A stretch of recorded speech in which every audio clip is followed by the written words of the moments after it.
કુંકાવાવ તાલુકાના જીથુડી પ્રાથમિક શાળા ખાતે વિશ્વ યોગ દિવસની ભવ્ય ઉજવણી કરવામાં આવી। વિશ્વ યોગ દિવસ ઉજવણીના ભાગરૂપે શાળાના બાળકો દ્વારા અલગ અલગ પ્રકારના આસન કરાવવામાં આવ્યા હતા। વિશ્વ યોગ દિવસ નિમિત્તે જીથુડી શાળાના બાળકોના વાલીઓ, સરપંચો તેમજ ગ્રામજનો ખાસ ઉપસ્થિત રહ્યા હતા। આ કાર્યક્રમને સફળ બનાવવા શાળાના આચાર્ય નિલેશભાઈ ઠુમ્મર, ભરતભાઈ ગોંડલિયા, અતુલભાઈ ઠક્કર, આરતીબેન ગજેરા તેમજ દીપાબેન સોઢાએ ભારે જહેમત ઉઠાવી આ કાર્યક્રમને સફળ બનાવ્યો હતો। રિપોર્ટર પ્રકાશ વઘાસિયા, કુંકાવાવ। ગોંડલિયા ભરતભાઈ દેવજીભાઈ। હું ધોરણ પહેલા બીજા અને 1 થી 8ની શાળાની અંદર શિક્ષક તરીકે જીથુડી પ્રાથમિક શાળામાં ફરજ બજાવું છું। આજે જીથુડી પ્રાથમિક શાળાની અંદર વિશ્વ યોગ દિન તરીકે અમારી શાળાની અંદર ભવ્ય ઉજવણી કરવામાં આવી રહી છે।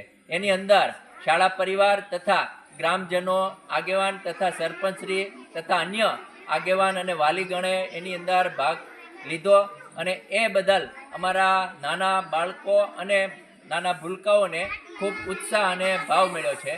અને વિશ્વ યોગ દિન તરીકે આપણા માન્ય નરેન્દ્રભાઈ મોદીએ આ દિનને ખરેખર આપણા સમાજની અંદર અને રોજબરોજના જીવનની અંદર આવે એટલા માટે યોગ દિનને એણે ઉજાગર કરવા માટે ખૂબ મોટું યોગદાન આપેલું છે।